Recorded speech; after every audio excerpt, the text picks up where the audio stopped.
Yes, Mark, indeed.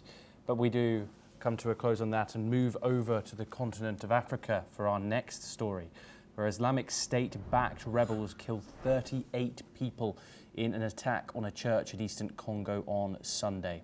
The assault took place in Komanda, a city in the northeastern Democratic Republic of Congo, where ADF rebels armed with guns and machetes stormed a Catholic church during a night mass. Local officials reported that 38 people were killed, 15 were injured, and several others remain missing.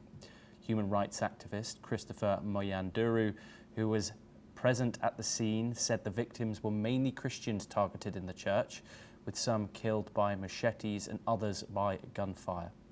The United Nations has condemned the recent surge in violence in the region. We're once again joined by Mark Sutherland to discuss this further.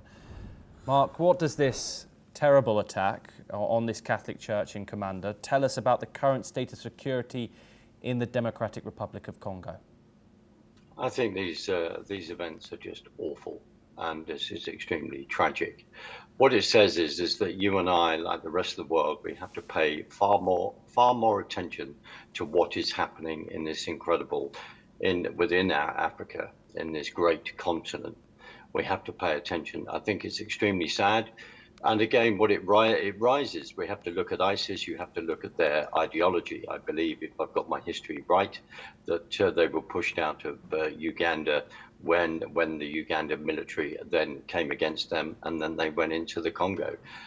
It shows us that in various regions that stability, security is not secure whatsoever, and we all have a responsibility to keep an eye on that and to do whatever we can to end the tragedies like this. But it's an ideology. We go through other parts of Africa where you look at Islamic militias against Christian militias who have then come together to then defend themselves. This is the tragedy of this behavior and what is then escalating in various parts of the African continent. It's something, as Thomas, as you say, what does this do for security?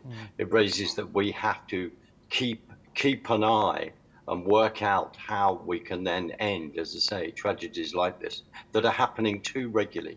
We only have to look at what's happening in Nigeria as well. Yes, indeed. Mark, we'll stay in the region for our next update.